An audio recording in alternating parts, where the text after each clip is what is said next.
A viral photo of a 1-cent tip and a billionaire's name scrawled on a receipt exploded across Instagram like a detonation. But what the wealthy white customer didn't know was that the black waitress he tried to humiliate had just posted it to her secret army of 2 million followers. And in 48 hours, his empire, reputation, and arrogance would burn the ground in ways he never saw coming. It was a slow Tuesday evening at the Meridian, an upscale restaurant in downtown Charlotte, where wealthy customers expected perfection and rarely acknowledged the staff who delivered it.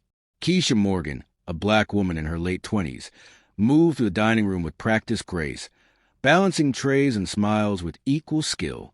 She'd worked here for 3 years, put herself through business school one shift at a time, saving every dollar while building something most people didn't know about, a platform. Her Instagram account, Real Talk with Keisha, had grown quietly over 18 months, her honest takes on service industry injustice resonating with hundreds of thousands, then millions. But she kept that world separate from her work, her phone tucked away, her focus sharp. Tonight, she had tables to serve, and one of them, Table 7, had just been seated by a man whose face she recognized immediately. Marcus Whitmore was a name that carried weight in Charlotte. The tech billionaire had made his fortune in software development, his face plastered on magazine covers under headlines about disruption and innovation. At 45, he wore his wealth like armor, tailored suit, expensive watch, and an air of untouchability that preceded him into every room. He sat alone at Table 7, barely glancing up as Keisha approached with water and menus. His phone consumed his attention, his fingers scrolling with the impatience of someone who believed his time was worth more than anyone else's. Keisha had served hundreds of wealthy customers, had learned to navigate their moods and demands with professional detachment. But something about Marcus Whitmore's energy felt different. There was a coldness in the way he ignored her greeting, a dismissiveness in the way he waved his hand without looking up when she tried to explain the specials. She'd seen this before, this particular brand of disrespect that certain customers reserved for service workers, especially black service workers. But she was professional. She took his order, a ribeye steak cooked medium rare with truffle mashed potatoes and a glass of the most expensive wine. And she delivered it perfectly. She checked on him 3 times, refilled his water twice, and made sure every detail of his dining experience was flawless. And through it all, Marcus Whitmore never once made eye contact, never said thank you, never acknowledged her as anything more than a fixture of the room. When he finished his meal and requested the check, Keisha brought it promptly, the total coming to $387.50 for his extravagant dinner. She set the leather folder on the table and stepped back, waiting as he pulled out a black credit card, without even glancing at the amount. She processed the payment and returned with a receipt for his signature. What happened next would change everything. Marcus Whitmore picked up the pen, scrawled his signature across the bottom, and in the tip line, he wrote with deliberate precision, 1 cent. 1 cent. Then, as if that wasn't enough, he wrote a note above it in bold letters. Maybe learn to smile more. Marcus Whitmore, billionaire. He stood, pocketed his card, and walked out without a word, leaving Keisha standing there staring at the receipt in her hands. Her heart pounded, not with sadness, but with something else entirely, something that had been building for years of moments like this. She picked up the receipt, her hand steady despite the rage coursing through her veins, and she did something Marcus Whitmore would never have expected. She pulled out her phone, opened Instagram, and took a crystal-clear photo of the receipt, his signature and self-important title fully visible.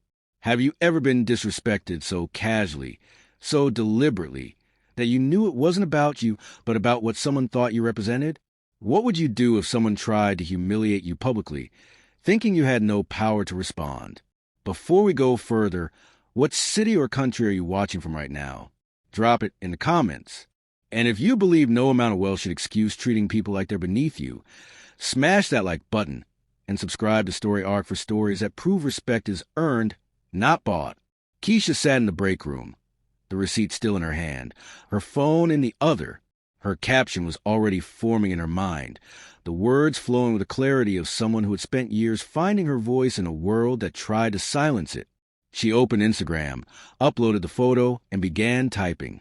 This is what a billionaire thinks service workers are worth. Marcus Whitmore just left me a 1-cent tip on a $387 bill and told me to smile more. This is the same man who talks about empowering communities and supporting workers in his interviews. This is the same man whose company just posted record profits while paying his warehouse staff minimum wage. This is the same man who lectures about respect while treating people like me as invisible. But here's what he doesn't know. I see you, Marcus. And now, so does everyone else. She hit post and set her phone down, not expecting anything beyond the usual engagement from her followers.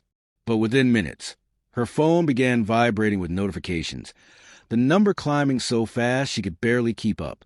Comments flooded in, not just dozens or hundreds, thousands. This is exactly why I stopped working service. The disrespect is real. Marcus Whitmore talks about empowering workers while leaving 1 cent. The hypocrisy. I'm a tech investor, and I'm pulling out of his company after this. Character matters. The post was shared once, then 10 times, then 100, then 1,000. By the time Keisha's shift ended 2 hours later, the post had exploded. 2 million views in 2 hours. But what stunned her wasn't just the views, it was the source. Her phone screen showed it clearly, posted by @RealTalkWithKeisha. Her account, her 2 million followers. The platform she built in secret over 18 months, sharing stories of service industry injustice, calling out hypocrisy, giving voice to the voiceless. Marcus Whitmore had no idea he'd just picked a fight with one of Instagram's most influential activist voices. The manager, David Chun, called Keisha into his office 20 minutes before closing. She expected termination, maybe a lecture about social media policies. Instead, he slid a cup of coffee across his desk and leaned back in his chair, a slight smile on his face. "That post," he said, nodding toward her phone. "Perfectly appropriate. Marcus Whitmore is banned from this establishment effective immediately." He paused, his expression turning serious. "And Keisha?" Someone needed to say it. "Thank you." The validation hit harder than she expected. She wasn't alone in this. But the internet wasn't done. Someone dug up Marcus Whitmore's past interviews, the ones where he talked about a commitment to diversity and inclusion, his speeches about treating workers with dignity. They created comparison videos, Marcus talking about respect on one side, Keisha's receipt on the other. The hypocrisy was laid bare for millions to see. By morning, Marcus Whitmore's name was trending nationally. News outlets picked up the story, running headlines like, "Billionaire's 1-cent tip exposes ugly truth about wealth and respect," and "Tech CEO's racist receipt goes viral." His company's stock began to drop as investors questioned his leadership. His board called emergency meetings. His PR team scrambled to contain the damage. Video footage surfaced of Marcus at a tech conference the next day, cornered by a journalist in the lobby. "Mr. Whitmore, can you comment on the receipt incident?" His face flushed red. His hands trembled as he waved the question away, his expensive watch catching the light as his wrist shook. "No comment," he said, his voice cracking on words, stripped of its usual confidence. The man who'd built an empire on certainty was reduced to a stammering shell, and the internet watched every second of it, dissecting his discomfort frame by frame. And Marcus Whitmore, for the first time in his carefully curated life, realized he made a catastrophic mistake. His PR team released a statement that afternoon. "I sincerely regret any misunderstanding from Tuesday evening's interaction. I was experiencing significant work-related stress and made an unfortunate error in judgment regarding the gratuity. To demonstrate my ongoing commitment to service workers, I am personally donating $10,000 to the National Restaurant Workers Alliance and will be implementing comprehensive respect training across all Whitmore Tech divisions." The internet's response was immediate and brutal. One comment with 87,000 likes read, "Misunderstanding? You wrote billionaire on the receipt. That's not a misunderstanding. That's a flex." Another, "Respect training? How about just being a decent human being? It's free." The hollow apology felt exactly like what it was, damage control, not genuine accountability.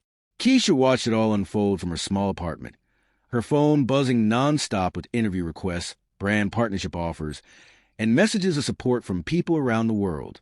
She hadn't set out to destroy Marcus Whitmore's reputation. She had simply done what she'd always done, told the truth. But the truth, it turned out, was more powerful than any amount of money or influence. 3 days after the receipt went viral, something unexpected happened. Marcus Whitmore showed up at the Meridian, not for dinner, not to make a scene, but to ask, through David Chun, if Keisha would meet with him. The request came with no demands, no conditions, just a quiet plea for 5 minutes of her time. David gave her the option to decline. Made it clear the restaurant would support whatever she decided. But Keisha agreed. She wanted to hear what he had to say. They met in a private dining room, away from the main floor, with David present as a witness. Marcus Whitmore looked different than he had that night. The arrogance was gone, replaced by something that looked like genuine discomfort, maybe even shame. His suit was still expensive, but he wore it differently now, like armor that had failed him. He sat across from Keisha, his hands folded on the table, and for the first time he looked at her, really looked at her, as a person. "I owe you an apology," he began, his voice quieter than she'd expected. "Not the one my PR team wrote. A real one. What I did was inexcusable. The way I treated you, the tip, the note, all of it. It came from a place of entitlement I didn't even realize I had. I've spent my whole life believing that my success made me better than other people, that my wealth gave me the right to treat service workers as beneath me. I was wrong, and I'm sorry." Keisha listened, her expression unreadable. She had heard apologies before, hollow words meant to smooth over hurt without addressing the root cause. But there was something in Marcus's voice, a crack in facade, that made her pause. "You humiliated me," she said finally, her voice steady but edged with steel.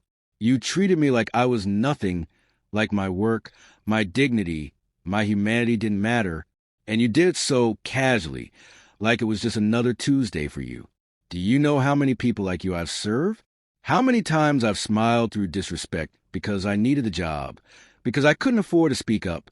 You thought you could treat me that way because you believed I had no power. But here's what you didn't know.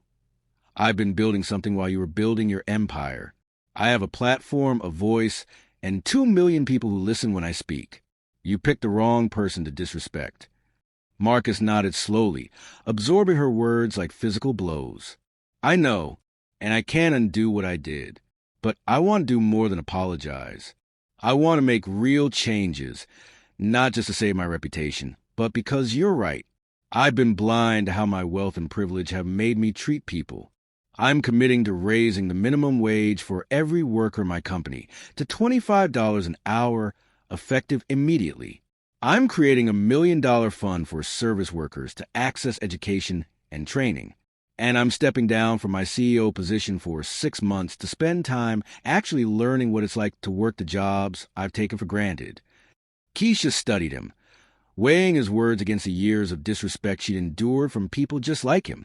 "Actions matter more than words," she said. Marcus leaned forward slightly. "Then let me prove it. Let me show you I'm serious." "Prove it." Keisha's voice cut through his explanation like steel. 2 words. A command, not a request. The room fell silent for a beat. Marcus swallowed and nodded. "I will." He stood, extending his hand. Keisha looked at it for a long moment before shaking it, not as a gesture of forgiveness, but as an acknowledgement that change, if it happened, would be worth recognizing. As Marcus left, Keisha sat alone in the dining room, her mind racing. The viral post had done more than expose one billionaire's arrogance. It had sparked a national conversation about how service workers are treated, about the casual cruelty that wealth and privilege often breed, about the power of speaking up even when the odds seem stacked against you. Over the following 3 months, Marcus Whitmore did exactly what he promised. He raised wages across his company, personally visiting warehouses and offices to announce the changes. He established the education fund with transparent oversight, and he stepped down as CEO, spending his time working alongside staff in various divisions. 6 weeks in, he showed up unannounced at one of his company's distribution centers. No PR team, no cameras. He spent 8 hours packing boxes, lifting inventory, his hands blistering and back aching. At the end of the shift, He sat with a group of workers in the break room and listened, really listened. One worker, a woman named Sharon, told him about working 2 jobs to support her kids. Marcus didn't offer platitudes. He just nodded and said, "I'm sorry I didn't see this before." It wasn't redemption, but it was a start. Keisha's platform grew to 5 million followers over those same months. She launched a nonprofit focused on supporting service workers, using her voice to advocate for fair wages, better working conditions, and dignity in every workplace. She became a sought-after speaker, sharing her story not as a victim, but as someone who had turned a moment of disrespect into a catalyst for change. Major news networks featured her. Brands reached out for partnerships. Universities invited her to speak about activism and social media power. But she stayed grounded, remembering the night that started it all. The receipt, that 1-cent tip and dismissive note, hung framed in Keisha's office, not as a reminder of humiliation, but as proof that power doesn't always come from money or status. Sometimes it comes from refusing to be invisible, from having the courage to say, "I see you," to those who pretended not to see you. The receipt became a symbol, shared across social media by service workers everywhere who'd experienced similar disrespect. Hashtag 1-cent receipt trended for weeks, with people posting their own stories, calling out customers who treated them as less than human. Months later, Marcus and Keisha crossed paths at a workers' rights conference where they were both speaking. He'd been invited to discuss corporate accountability. She was a keynote on grassroots activism. Backstage, they exchanged a brief nod, an understanding. He was still on his journey, still learning, still facing skepticism from people who doubted his transformation was genuine. She was still fighting, still amplifying voices, still refusing to let anyone be invisible. They weren't friends. They likely never would be. But something had shifted, not just between them, but in the larger conversation about respect, power, and who gets to hold it. The receipt still hangs in Keisha's office, framed and faded now, not as a memorial to pain, but as evidence. Power doesn't always come from wealth. Sometimes it comes from refusing to stay silent, from having the courage to shine a light on injustice, and from knowing that your voice, amplified by those who believe in the same fight, can move mountains that money built. If you believe that no one should be treated as less than human because of their work, and that accountability matters no matter how much money someone has, hit that like button and subscribe to Story Art for stories that prove speaking up can change everything.